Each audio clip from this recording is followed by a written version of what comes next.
Nahmaduhu wa nasta'inuhu wa nastaghfiruhu wa na'udzu billahi min syururi anfusina wa min sayyiati a'malina. Man yahdihillahu fala mudilla lahu wa man yudlil fala hadiya lahu. Wa asyhadu an la ilaha illallah wahdahu la syarika lahu wa asyhadu anna Muhammadan abduhu wa rasuluh. Allahumma salli ala sayyidina Muhammad wa ala alihi wa sahbihi wa man tabi'ahum bilisan ila yaumiddin, amma ba'du. Assalamualaikum warahmatullahi wabarakatuh.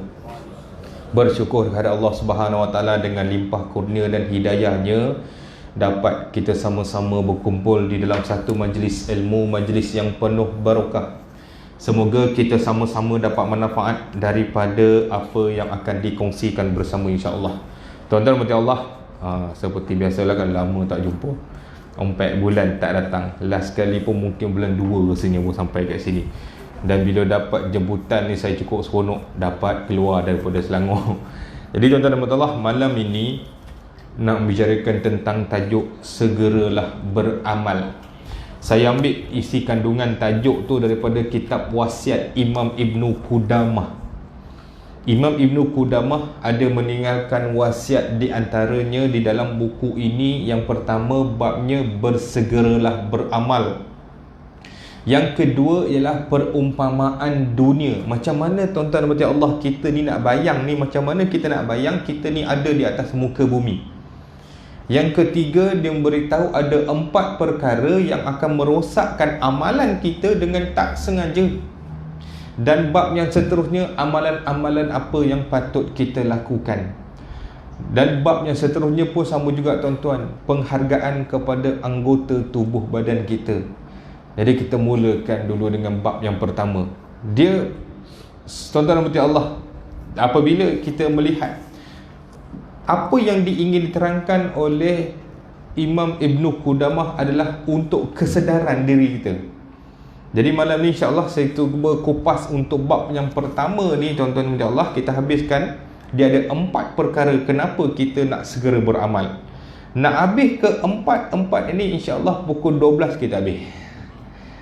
Teruklah macam ni. Dah lah ustaz ni sekali-sekala datang dia bantai pula sampai pukul 12 dah. Yang pertama, Imam Ibnu Qudamah dia memberitahu tentang kenapa kita kena segera beramal. Kerana yang pertama, apabila manusia ini telah dimasukkan ke dalam neraka, manusia akan mohon kepada Allah, ya Allah, ya Tuhan kami, kembalikanlah kami ke atas muka bumi supaya kami boleh beramal.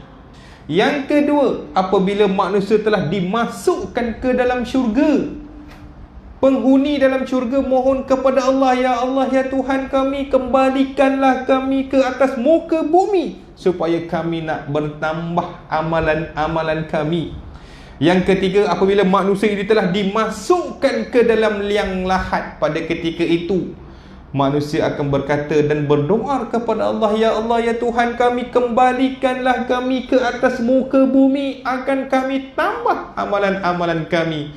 Dan yang keempat ialah apabila seseorang hamba itu dalam sakaratul maut, dia akan mohon kepada Allah, ya Allah, ya Tuhan kami, lewatkanlah ajal kami. Pada ketika ini kita ambil 4 kisah yang ada dalam ini diterangkan supaya kita dapat muhasabah diri dan kita kena beringat. Kerana apa yang diceritakan ini adalah di dalam Al-Quran. Kita kena ambil apa yang terkandung dalam Al-Quran sebagai pengajaran kita yang benda ini benar-benar akan berlaku. Macam mana kita nak ambil pengajaran daripada sini? Tuan-tuan dan Allah, saya mulakan. Di dalam kitab ini, yang pertama ialah berkenaan dengan kubur. Imam Ibnu Qudamah berkata, di dalam dunia ini, di atas muka bumi, inilah tempat manusia mendapatkan cita-citanya, sama ada ke syurga atau sama ada ke neraka. Tuan-tuan nak masuk syurga ada cita-cita, ada kriteria, ada syarat-syaratnya. Nak masuk neraka juga ada syarat-syaratnya. Untuk menuju ke syurga perlu ada cita-cita, untuk menuju ke neraka juga kena ada cita-cita. Disebabkan itu, apabila kita bercita-cita di mana hala tujunya kita, permulaan cita-cita itu perlu ada usaha, perlu ada amalan, perlu ada perbuatan, barulah capai cita-cita. Di dalam ini Allah berfirman dalam satu kisah, Allah berfirman tentang ahli neraka. Dalam kitab ini diambil surah Al-Fatir. Bismillahirrahmanirrahim. Wa hum yastarifuna fiha rabbana ahrijna na'mal salihan ghairal ladzi kunna na'mal ilal akhir ayat. Ayat surah Fatir ayat 37 yang bermaksud, dan mereka menjerit-jerit di dalam neraka itu sambil menyeru, wahai Tuhan kami, keluarkanlah kami daripada azab ini. Kami akan mengerjakan semua amalan yang soleh yang lain daripada apa yang pernah kami kerjakan sewaktu kami hidup. Apabila ahli neraka ini diseksa dengan azab api neraka, mereka berdoa kepada Allah, ya Allah, ya Tuhan kami, kembalikanlah kami ke atas muka bumi agar kami dapat menambah amalan-amalan kami, agar kami dapat buat segala amalan yang tidak pernah kami lakukan semasa kami hidup sebelum ini. Tuan-tuan dan puan Allah, saya ambil surah ini dan saya ambil satu tafsir Al-Munir karangan Dr. Wabah Az-Zuhaili, sebab saya di kuis saya gunakan kitab ini. Dalam tafsir ini dia menerangkan tentang ayat ini.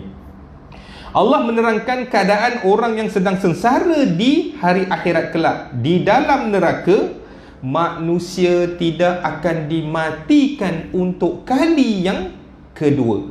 Dan apabila nyalaan api neraka dinyalakan untuk kali seterusnya, nyalaan tersebut adalah lagi pedih daripada nyalaan sebelumnya. Dan apabila manusia itu kulit dan isinya terbakar hingga menampakkan tulangnya, Allah gantikan dengan isi dan kulit yang baru supaya tiada keringanan ke atas kesakitan. Tidak ada boleh mengurangkan sedikit pun kesakitan. Maksudnya tuan-tuan, di dalam keadaan itu kita lihat, pertama, apabila manusia ini tidak ada mati yang kedua.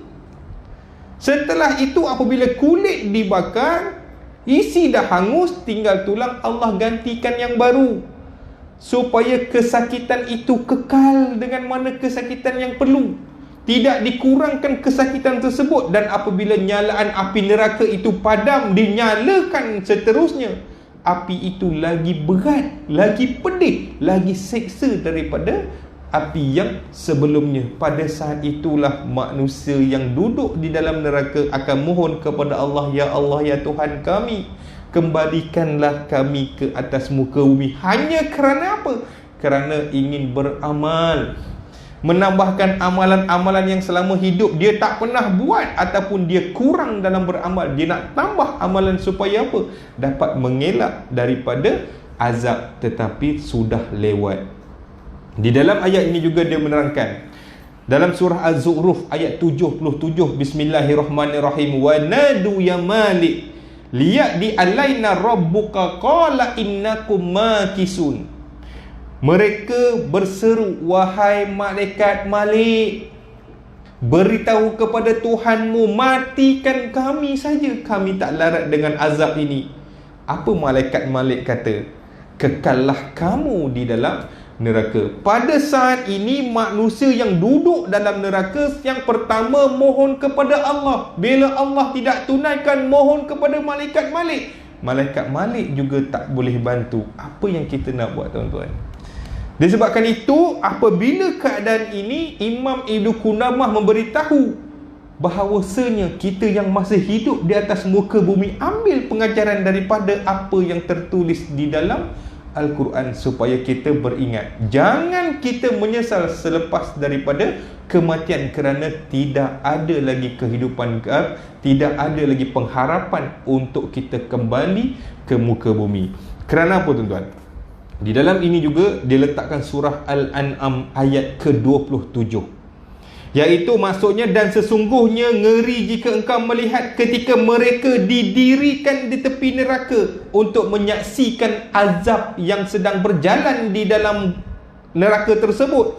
Lalu mereka yang berdiri ini berkata kepada Allah, wahai kiranya kami dikembalikan ke dunia dan kami tidak akan mendustakan lagi ayat-ayat keterangan Allah.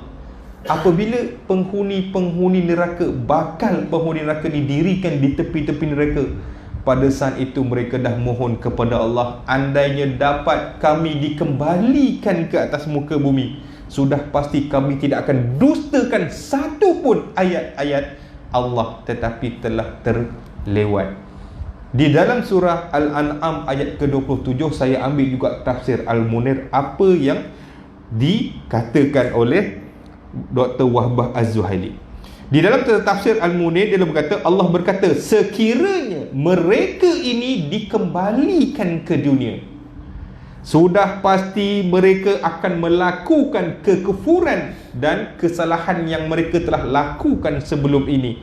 Manusia ini tidak akan berubah. Manusia apabila dikembalikan ke muka bumi dengan doa, dengan rayuan tadi, manusia akan kekal dengan perangai yang sebelum ini, tetap melakukan kesalahan, tetap melakukan kekufuran, tak berubah. Oleh demikian, sebab Allah dah tahu manusia ini bagaimana, sebab itu tidak akan dikembalikan ke muka bumi. Oleh itu pada ketika itu kita hanya berdoa sajalah, ya Allah, ya Tuhan kami, kembalikanlah kami ke bumi, kembalikanlah kami ke bumi. Tetapi itu hanyalah rayuan yang tidak akan didengar, tidak akan diberi peluang. Diminta juga kepada malaikat Malik yang menjaga neraka, malaikat Malik juga tidak akan membuat apa-apa. Malaikat Malik juga berkata, kekallah kamu di dalam neraka. Itu yang pertama, tuan-tuan. Disebabkan itu, yang dituliskan di sini ialah apabila keadaan manusia di dalam neraka, manusia itu sendiri mohon kepada Allah, yang pertama, kembalikan ke muka bumi, disebab nak beramal. Sebab itu Imam Ibnu Qudamah kata, dalam atas muka bumi inilah terjadinya cita-cita. Cita-cita kita nak ke mana?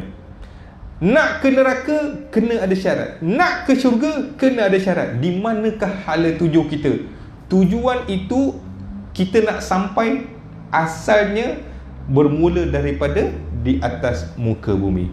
Yang kedua ialah dia menceritakan tentang orang-orang syurga juga minta dekat Allah, ya Allah, ya Tuhan kami, kembalikanlah kami ke atas muka bumi. Untuk apa, tuan-tuan? Padahal orang syurga, penghuni syurga, kenapa nak minta kembali ke bumi? Kalau ikut fikiran kita, macam tak betul aja, tak masuk akal. Apa yang telah diceritakan kenikmatan di dalam syurga, semua orang impikan. Tetapi diceritakan di sini, apabila manusia sudah masuk dalam syurga, ingin kembali ke muka bumi. Di dalam ini Imam Ibnu Qudamah dia mengambil riwayat daripada Ibnu Mas'ud. Sesungguhnya roh para syuhada seperti burung hijau yang bertepangan bebas di dalam syurga, kemudian hinggap di satu lampu, dan pada ketika itu Allah menjelma, Allah menzahirkan zatnya di hadapan roh para syuhada tersebut.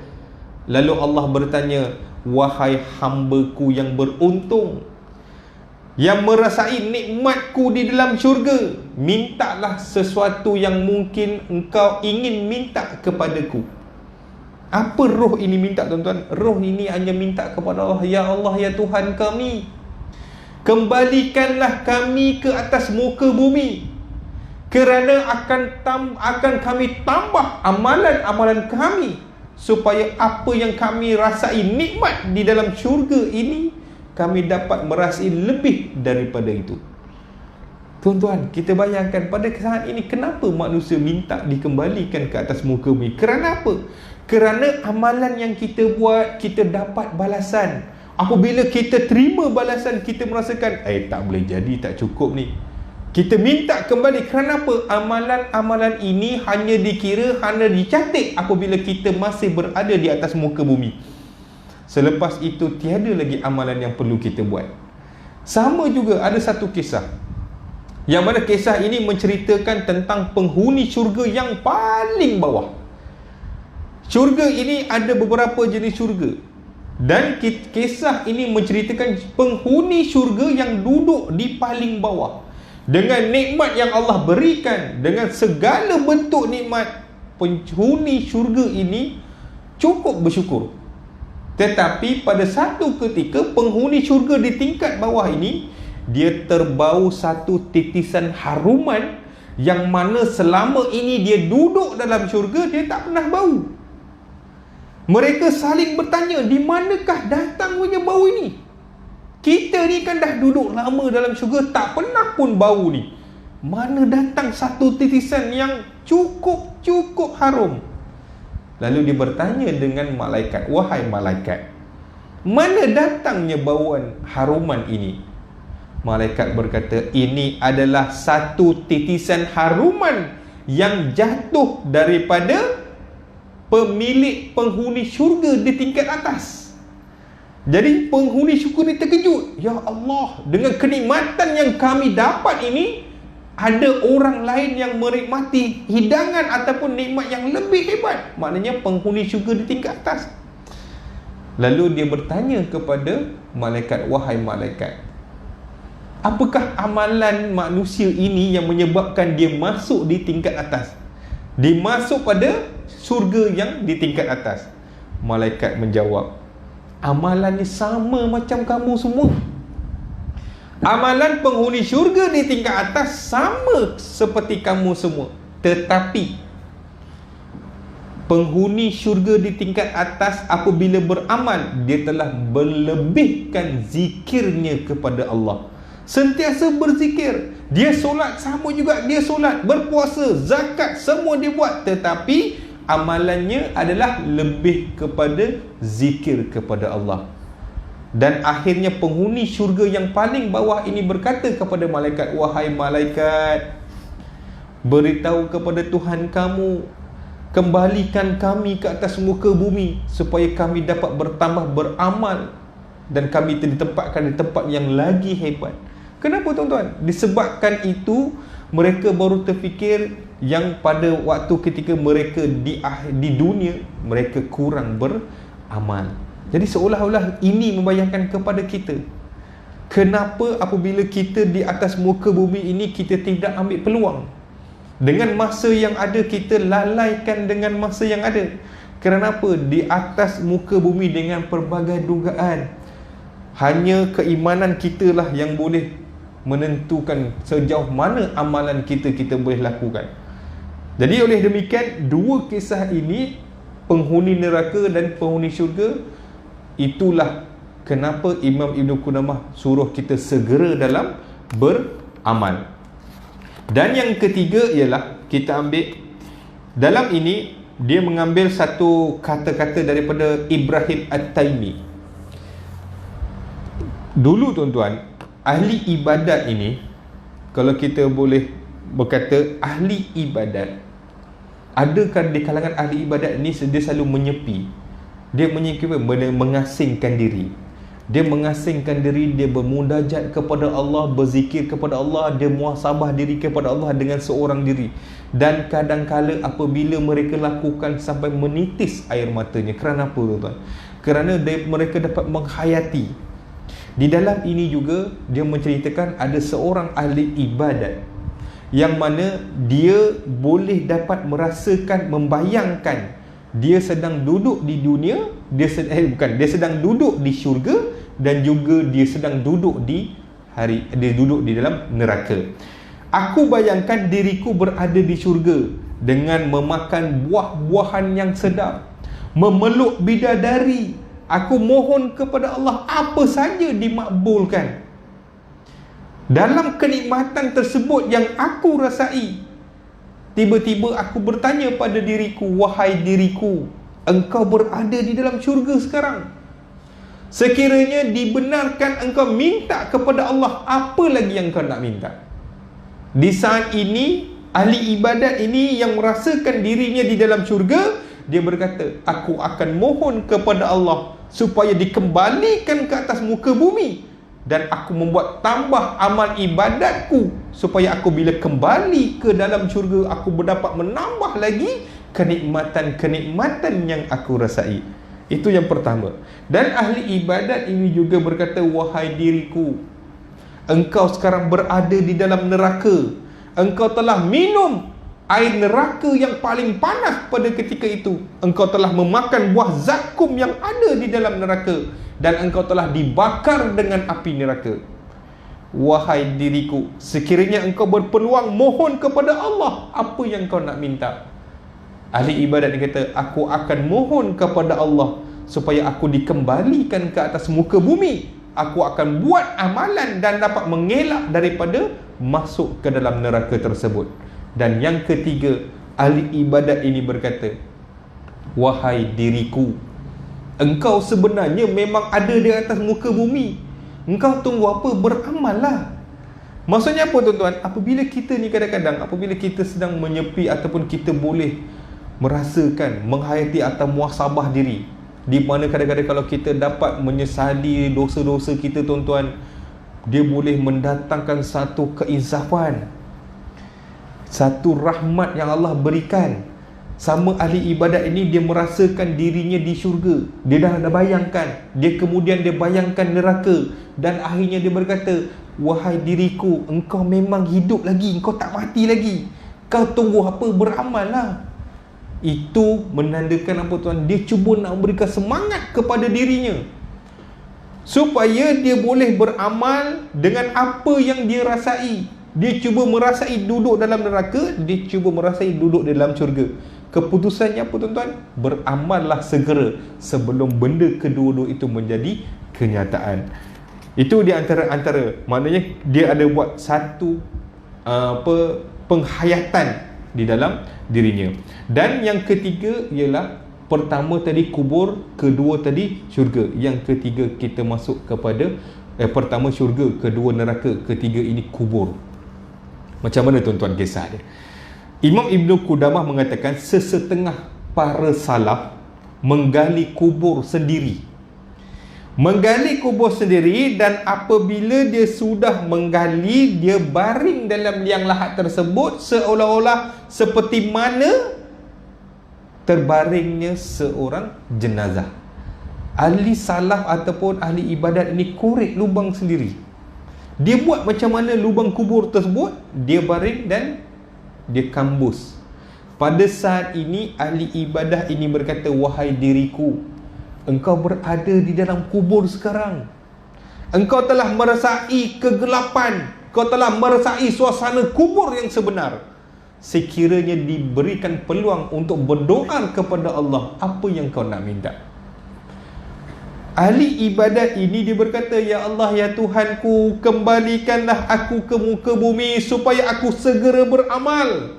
Aku akan tambah amalan-amalanku supaya aku dapat elak daripada situasi di dalam kubur tersebut. Ini tuan-tuan, beruntung tuan-tuan, kita tak pernah rasa lagi duduk dalam kubur macam mana. Lepas ni kita pakat-pakat. Kita ada sahabat saya ni, kita kubur. Tapi kalau nak merasai suasana, dia tak boleh satu kubur dua orang. Dia kena seorang satu.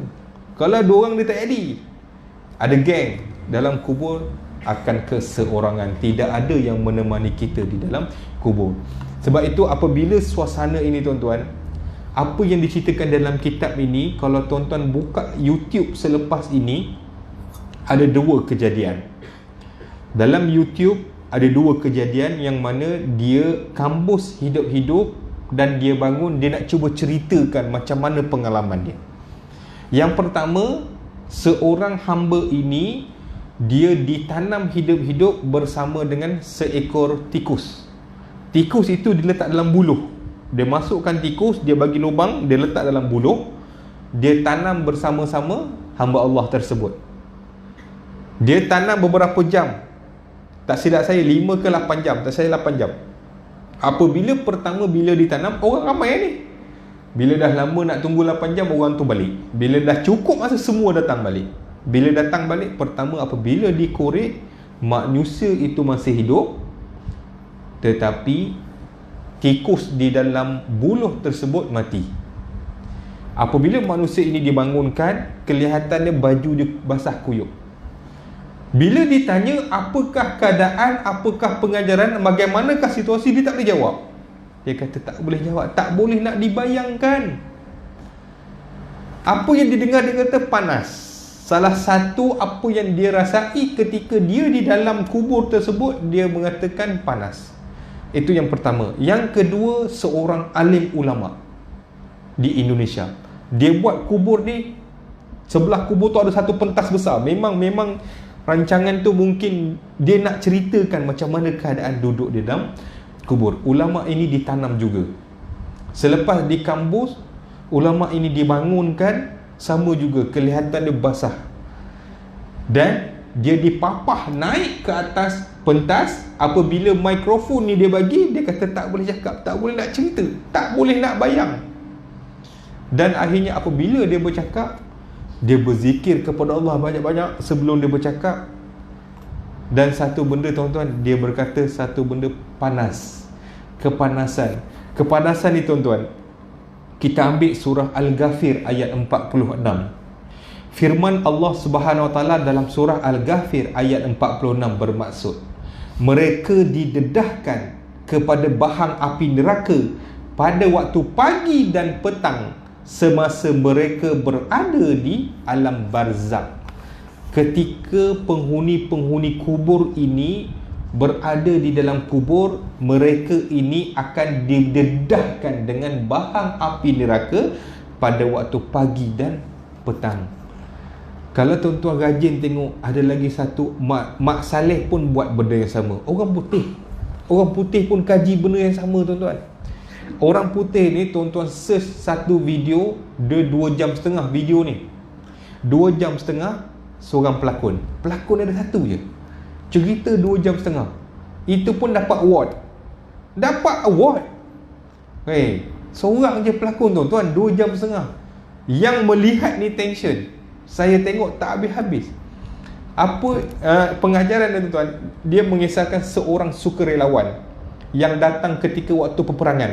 Sukarelawan ini apabila ditangkap, dia dikebumikan di dalam keranda. Dia ditempatkan di dalam keranda. Dan di dalam keranda tersebut, dia diberikan dengan satu telefon, handphone.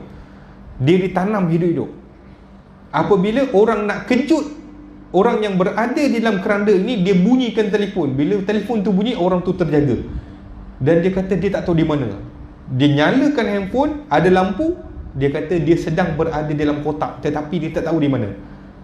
Tetapi dalam filem tuan-tuan ditunjukkan juga orang ini hampir lemas. Dia kata lemas maksudnya dengan kurang bernafas, dengan suasana yang panas berpeluh-peluh.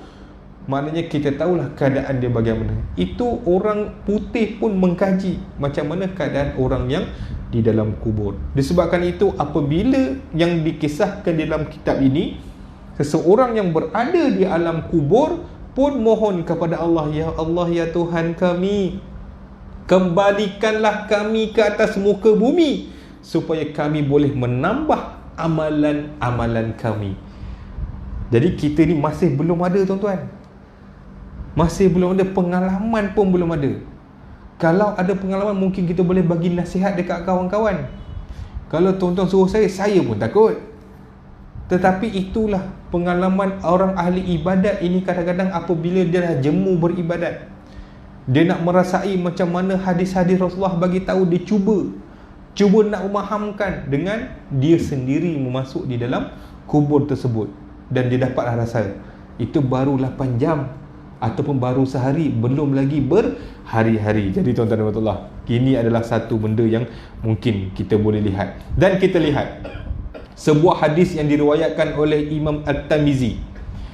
Dia berkata tuan-tuan, satu kisah Saidina Uthman. Saidina Uthman ini apabila dia melalui satu kubur, dia pasti menangis. Sahabat bagi tahu Saidina Uthman ni kalau diceritakan tentang neraka, diceritakan tentang azab, dia tak menangis, dia tak takut. Tetapi bila diceritakan tentang kubur atau melalui kubur, Saidina Uthman akan menangis. Jadi sahabat bertanya Saidina Uthman, Kenapa apabila diceritakan tentang neraka, diceritakan tentang azab, kau tak menangis? Tetapi apabila engkau melalui kubur saja, diceritakan tentang kubur, engkau menangis. Apa jawapan Sayyidina Uthman, tuan-tuan? Sayyidina Uthman berkata, Rasulullah telah memberitahu dia bahawa pintu dugaan yang pertama selepas kehidupan adalah kubur. Kalau kubur pun kau tak lepas, macam mana nak hadap dugaan ataupun rintangan yang seterusnya? Sekiranya kubur pun kita tak lepas, kita diseksa di dalam kubur, macam mana kita nak melepas dengan dugaan-dugaan yang seterusnya sehinggalah kita masuk syurga atau neraka? Benar, tuan-tuan. Disebabkan itu, kalau kita dalam kubur pun kita tak lepas, ada alam lagi selepas itu, macam mana kita nak hadapi? Padahal dugaan pertama kita dah tak boleh nak lepas. Sebab itu Sayyidina Uthman, bila dia ceritakan tentang kubur, bila melintasi saja kubur, dia akan menangis. Takut kerana apa? Takut risau. Risau keadaannya, ya Allah, bolehkah lepas atau tak lepas? Kalau tak lepas, macam mana nak hadap keseluruhan? Macam mana nak hadap ke semuanya, tuan-tuan dan puan Allah? Sebab itu bila dia menghadap, dia akan menangis. Dan kita lihat tentang sakaratul maut. Tetapi sebelum sakaratul maut, tuan-tuan, dia ada satu lagi kisah tentang Imam Ibn Qudamah berkata, ketahuilah, semoga Allah merahmatimu, sesungguhnya ahli kubur itu ada di antara cerita salah seorang daripada mereka adalah kembalinya ke muka bumi untuk bertasbih, berzikir. Itu impiannya apabila telah dimasukkan ke dalam kubur. Bila dikembalikan ke atas muka bumi, dia akan berterusan bertahbis, bertahmid, berzikir kepada Allah. Itu salah satu cita-citanya apabila dikembalikan ke atas muka bumi. Dan lagi satu riwayat, kami meriwayatkan sesungguhnya ada seorang laki-laki sedang menunaikan solat 2 rakaat di tepi kubur. Seorang laki-laki ini, dia pergi menziarahi kubur. Apabila dah ziarah kubur, dia solat 2 rakaat di tepi kubur tersebut.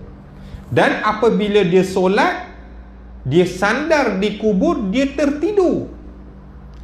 Apabila keadaan dia tertidur, penghuni kubur itu berkata, pergilah kamu daripada sini. Dia menghalau orang yang solat tadi tidur di atas kuburnya. Di dalam mimpi tersebut dia kata, kenapa? Disebabkan penghuni kubur ini berkata, aku, bukan dia rugi, bukan dia cemburu. Aku cemburu kepada kamu yang telah menunaikan 2 solat rakaat tersebut. Penghuni kubur tadi dia berkata, aku cemburu tentang amalan kamu 2 rakaat tersebut. Kerana sekiranya penghuni kubur ini ditawarkan dengan ganjaran, dia kata semuanya tidak diperlukan. Yang aku amat perlu adalah pahala 2 rakaat tersebut. Maksudnya apa, tuan-tuan? Orang yang solat ini macam kita ni, kita solat 2 rakaat, kadang-kadang kita tak tahu betapa besar ganjarannya. Tetapi penghuni kubur itu berkata, sekiranya diberikan ganjaran 2 rakaat tersebut, sudah cukup untuk aku daripada seisi dunia ini. Kalau kita yang hidup, itu yang dah mati. Yang dah mati kata, kalau diberikan ganjaran dunia dengan 2 rakaat, dia akan pilih 2 rakaat. Kalau kita yang hidup, kita pilih mana, tuan-tuan? Saya bagi tuan-tuan pilihan. Tuan-tuan nak solat 2 rakaat ke saya bagi banglo sebiji? Kalau tuan-tuan kata 2 rakaat, bohong. Betul. Kita yang hidup, kita mesti kata kita nak ganjaran dunia. Tak ada orang kata saya nak solat 2 rakaat. Tak, tuan-tuan akan cakap, aku ambil ni dulu, kejap lagi baru aku buat 2 rakaat tu. Sebab kita tak nampak ganjarannya. Dalam kitab ini dia mengatakan yang nampak ganjaran tersebut orang yang dah mati. Sekiranya diberikan ganjaran 2 rakaat tersebut kepadaku, sudah cukup dengan ganjaran seisi dunia, seisi bumi. Kita pula terbalik. Yang kita hidup, kita nak ganjaran dunia, tak nak 2 rakaat. terbalik, disebabkan kita tidak tahu. Kalau kita tahu, tuan-tuan dan puan-puan Allah, sudah pasti kita akan banyakkan solat sunat.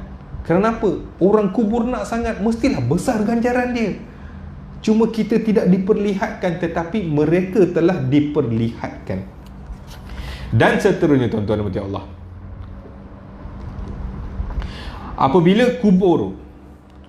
apabila seseorang jenazah ini, kita masuk kepada sakaratul maut. Apabila seseorang jenazah yang sedang menghadapi sakaratul maut, pertama permohonannya kepada Allah ialah, ya Allah, ya Tuhan kami, lewatkanlah ajal kami. Tuan-tuan, ajal mati kita tidak akan tidak akan dicepatkan walaupun sesaat. Tetapi orang yang merasai dalam sakaratul maut, mohon kepada Allah, ya Allah, ya Tuhan kami, lewatkanlah kematian kami. Kerana apa, tuan-tuan? Apabila manusia ini minta dilewatkan, bukan kerana untuk nak bersolat, bukan kerana nak bertaubat, tetapi mereka nak bersedekah.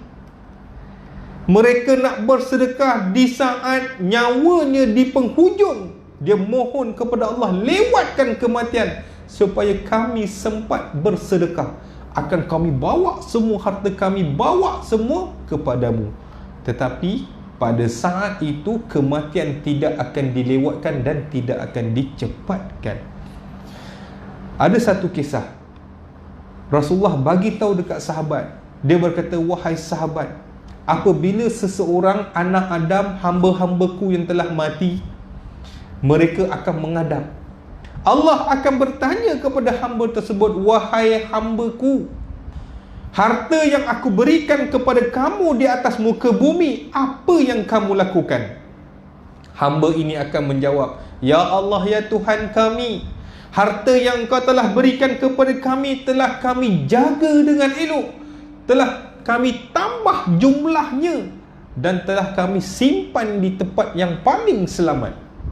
Kemudian Allah tanya balik, wahai hambaku, adakah engkau bawa harta kamu kemari sebelum kamu kemari? Apa hamba ini, Allah? Hamba ini jawab, tuan-tuan. Hamba ini berkata, ya Allah, ya Tuhanku, harta yang engkau berikan kepadaku telah ku jaga dengan baik, telah ku tambah jumlahnya, dan telah ku simpan di tempat yang paling selamat. Oleh itu, ya Allah, kembalikanlah aku ke muka bumi supaya ku dapat bawa segala hartaku kepadamu. Di saat ini, tuan-tuan, Allah berkata, wahai hambaku, masuklah kamu ke dalam neraka. Kerana apa, tuan-tuan? Disebabkan itu, kerana sepatutnya harta-harta yang ada pada kita di atas muka bumi dibawa dulu kepada Allah sebelum kita menghadap Allah. Tetapi apabila kita sudah menghadap Allah tanpa membawa harta tersebut, harta itu tidak berguna. Tidak boleh nak buat apa-apa, harta itu tak boleh nak bantu kita. Disebabkan itu, apabila saat sakaratul maut, benda yang pertama diminta ialah untuk bersedekah. Macam mana kita, tuan-tuan? Kita muhasabah diri. Sekiranya kita ada semasa ketika di atas muka bumi sempat kita bersedekah, insya-Allah jawapan kita boleh berikan kepada Allah, ya Allah, ya Tuhan kami, harta yang kami peroleh di atas muka bumi telah ku infak ke jalan-Mu, ya Allah. Telah ku bina masjid, telah ku bina surau, telah ku bina pusat tahfiz. Kalau jawapan itu kita boleh jawab di hadapan Allah, betapa hebatnya kita, tuan-tuan. Tetapi bila kita jawab, ya Allah, ya Tuhan kami, harta itu tak sempat aku bawa kepadamu, macam mana kita nak menjawab? Macam mana yang kita nak bersemuka dengan Allah? Padahal itu kita telah dilalaikan ketika kita di atas muka bumi. Ada satu kisah, tuan-tuan. Sahabat saya tak pasti sudah cerita ke belum kat surau ni. Sahabat saya datang jumpa saya sebab nak buka pusat jagaan orang tua. Pusat jagaan orang tua. Sahabat dia, Ustaz, nak buka pusat jagaan orang tua macam mana? Saya tak tahulah, sebab saya tak pernah ada pengalaman. Tapi saya tanya balik, kenapa? Dia kata, Ustaz, saya ada mak mertua. Mak mertua saya ni, Ustaz, dah uzur, tapi saya nak bagi dia aktiviti. Saya nak hantar, bukan nak hantar terus, saya nak hantar ada apa pun aktiviti lah. Jadi saya kata, anak tak tahu. Sebenarnya dia dah pergi, tuan-tuan. Sahabat saya ni dia dah pergi. Dia pergi dekat satu pusat. Bila dia tanya, tuan-tuan, sebenarnya ada program macam-macam untuk orang-orang tua ni. Dia kata boleh hantar harian, boleh hantar mingguan, boleh hantar 3 hari. Dia ada program-program dia. Memang khusus untuk orang tua. Jadi bila sahabat saya sampai, pertama, dia bagi tahu penyelia kata, jom kita pusing, nak tengok keadaan macam mana. Sahabat saya pun masuk. Bila sahabat saya masuk, yang pertama, dia jumpa seorang pakcik di katil yang pertama. Pakcik tu jubah putih, sedang pegang Quran macam ni, dengan mulutnya terkumat-kumit. Sahabat saya kata mungkin tengah buat hafazan kot. Jadi dia tak kacau lah. Dia tak kacau pakcik yang pertama. Dia pergi seterusnya. Dia pergi ke katil demi katil sampai habis semua katil. Sahabat saya ni apa, tuan-tuan? Sahabat saya tanya kepada pakcik yang makcik duduk dalam tu. Dia tanya, pakcik, makcik, siapa yang hantar pakcik dekat sini? Mana anak-anak pakcik dan macam mana pakcik boleh datang sini? Bila soalan ini ditanya, dia kata majoriti pakcik dengan makcik jawab, pakcik yang datang sendiri, makcik yang datang sendiri. Tapi bila sahabat saya, dia tanya dekat penyelia kata bohong. Sebenarnya anak-anak yang hantar. Tapi kita lihat, tuan-tuan, ibu bapa masih nak jaga nama anak ni. Dia masih nak jaga nama anak. Walaupun anak yang hantar tak sebut nama anak hantar. Cuba nak jaga nama anak supaya nama anak tak terjejas, tak malu dengan keadaan ataupun sifat anak dia. Habis bila sahabat saya nak pulang, dia jumpa balik katil pakcik nombor 1 yang sedang pegang Quran tadi. Dah habis, dah tak pegang Quran. Dia duduk kaki terjulur dekat katil. Jadi dia tanya lah. Dia kata, pakcik sihat? Sihat. Sebenarnya pakcik katil nombor 1 tu, dia kata pakcik tu paling peramah dalam pusat tu. 1 dia tanya, 10 pakcik tu jawab. Seronok, macam-macam interview dia boleh interview. Dan sampai soalan cepu emas. Soalannya apa? Pakcik, macam mana pakcik boleh datang sini? Siapa hantar pakcik dan mana anak-anak pakcik? Pakcik yang peramah tadi, tuan-tuan, dia tak jawab soalan tu. Dia kemam mulut dia, dan seolah macam nak menangis. Dia tak jawab soalan tersebut. Dalam peramah dia tadi, dia tak jawab. Dia kemam mulut dia dan matanya seolah-olah nak menangis. Jadi sahabat saya kata, dah tersalah soalan dah ni. Tadi mula peramah, jadi sahabat saya tukar soalan lain. Bila tukar, pakcik ni tak nak jawab. Dia tukar soalan lain, pakcik ni tak nak jawab dah. Dia kata memang tersalah soalan. Dia mungkin tersinggung pakcik tu lah. Akhir sekali sahabat saya kata, pakcik, dah tengah hari, jom kita solat sama-sama, solat Zuhur. Ketika tu waktu Zuhur, pakcik tu tak jawab juga, tuan-tuan. Jadi sahabat saya ambil keputusan, dia pun balik. Ketika sahabat saya balik, pakcik ni pegang tangan dia. Dia kata, nak, jangan hantar mak dan ayah kat sini. Ketika pakcik tu pegang, tuan-tuan, pakcik tu menangis. Dia kata, nak, jangan hantar mak dan ayah kat sini. Mak dan ayah kalau nak berehat di rumah, bukan di sini. Pakcik duduk sini, pakcik malu. Pakcik ada 4 orang anak. Pakcik malu, kawan-kawan pakcik tak ada anak, tapi pakcik ada anak. 4 orang anak, pakcik duduk dekat sini. Sampai anak-anak pakcik, sampai hati anak pakcik hantar. Dia kata, pakcik ni orang kaya. Pakcik orang kaya dulu, semua orang kenal pakcik. Pakcik banyak harta. Dia kata, tuan-tuan, macam mana dia boleh masuk sini ketika sangat dia sakit? Dia masuk hospital, masuk ICU. Di saat dia masuk ICU, isteri dia meninggal dulu. Dia kata dia tak tahu, sebab dia ketika dia ICU, isteri meninggal dulu. Jenazah isteri pun dia tak sempat nak uruskan. Dan apabila dia dah sedar, doktor bagi tahu pakcik, pakcik tak lama dah. Pakcik tak boleh hidup lama. Dengan keadaan pakcik, pakcik tak boleh hidup lama. Pakcik ini bila bangun dah sihat, pertama dia ziarah kubur isterinya. Yang kedua, dia panggil anak-anak dia. Dia panggil anak-anak dia, dia bagi tahu bapa dah tak lama hidup. Sekarang ni dengan harta kekayaan yang dia ada, dia bagi anak-anak dia. Dia impak pergi masjid, impak pergi surau, impak pergi tahfiz. Dia habiskan semua harta dia, termasuklah banglo yang dia duduk Dia pindahkan nama kepada anaknya. Pakcik ni tak nak bawa apa-apa. Beruntung tuan-tuan kalau orang tahu bila-bila nak mati. Kita tak tahu bila kita nak mati tuan-tuan. Tapi pakcik ini Allah bagi dia kelebihan. Dia tahu bila dia nak mati.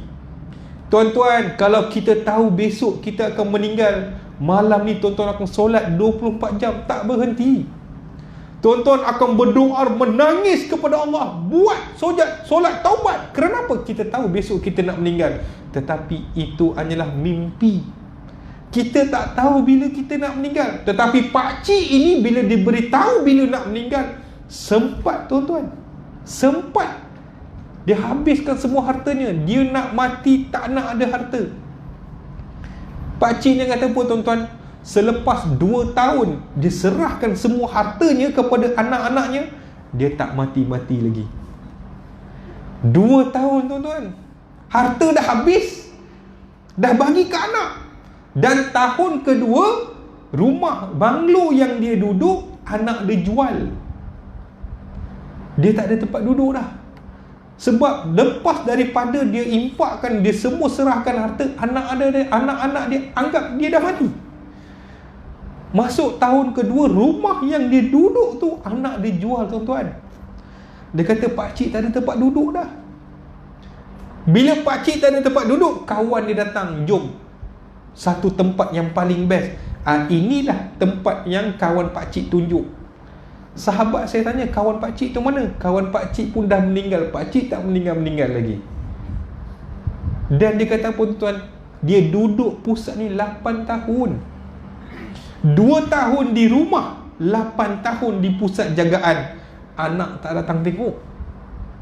Dia kata tuan-tuan, semenjak dia duduk dekat pusat tu, barulah dia kenal Allah. Dia semayang tak pernah tinggal. Dan setiap hari dia semayang, dia kata dia semayang seolah-olah besok dia akan meninggal. Sebab doktor kata dia tak boleh lama. Setiap kali semayang, dia beranggapan besok dia akan meninggal. Setiap kali doa, dia akan berdoa seolah-olah besok akan meninggal. Tuan-tuan, itu adalah doa yang terbaik, solat yang terbaik. Sebab apa? Kita bersungguh-sungguh besok akan meninggal. Dan dia berdoa supaya anak datang ambil. Anak tak datang ambil tuan-tuan. 8 tahun. Daripada harta kekayaan yang dia ada sampai tak ada harta, dibuang oleh anaknya, ditempatkan di pusat jagaan sampai tak ada apa-apa dah. Jadi bila dia cerita dekat sahabat saya tuan-tuan, sahabat saya pun menangis kat situ tuan-tuan. Jadi sahabat saya kata, pakcik nak balik dulu sebab dah lewat. Sebelum sahabat saya balik, pakcik tu kata, nak besok anak pakcik nak datang ambil. Tiba-tiba tukar. Jadi sahabat saya terkejut. Dia kata, ya Allah, makbul juga doa pakcik. Anak nak datang ambil selama 8 tahun penantian. Dia kata, nak besok anak pakcik datang ambil. Sahabat pun gembira tuan-tuan. Tapi sahabat saya pun pulang. Selepas sahabat saya pulang, seminggu selepas itu sahabat saya datang balik sebab dia buat appointment dengan penyela tersebut. Bila sahabat saya datang, pertama dia tengok katil nombor 1 dah kosong. Jadi sahabat saya kata, Allah, beruntungnya pakcik ni dah balik. Dia tanya dekat penyela, mana pakcik katil nombor 1? Apa kata penyela tuan-tuan? Penyela ini kata pakcik tu baru meninggal 3 hari lepas. Sahabat saya tanya, anak datang ambil? Anak tak datang ambil tuan-tuan. Dia meninggal di pusat tu tanpa anak-anaknya. Di saat sebelum dia meninggal, penyela ini kata dia, sebab bila sahabat saya balik, keesokan harinya pakcik ni selepas solat subuh terus tunggu depan pintu, kata anak nak datang ambil. Seorang ayah ni dah tua tuan-tuan. Dah tua, duduk di hadapan pintu menunggu anak. Penyela kata pakcik masuk tak nak, anak nak datang. Dia tunggu sampai Zuhur. Bila sampai dekat Zuhur tuan-tuan, anak tak datang. Dia pujuk pakcik, pakcik masuk semayang dulu, makan dulu. Pakcik tu semayang, makan, keluar balik, tunggu dekat pintu pagar. Sampai waktu asar, pujuk lagi, masuk dalam rumah, keluar, tunggu sampai maghrib. Benda ini berulang-ulang selama 3 hari. Hari ketiga, dia kata pakcik ni tunggu selepas subuh, tunggu di pintu tersebut, menunggu anak. Dia yakin anak datang ambil, dia yakin. Bila sampai waktu zuhur, dia masuk semayang, makan, ketika tu dia arwah. Selepas waktu zuhur dia arwah tuan-tuan, dengan harapan anak datang ambil. Dia arwah, tak ada orang di sisinya. Pada ketika itu tuan-tuan, pandangan saya lah tuan-tuan tentang pakcik ni beruntung. Bukannya rugi, bukannya dia teraniaya, tetapi orang yang diberi satu kelebihan oleh Allah.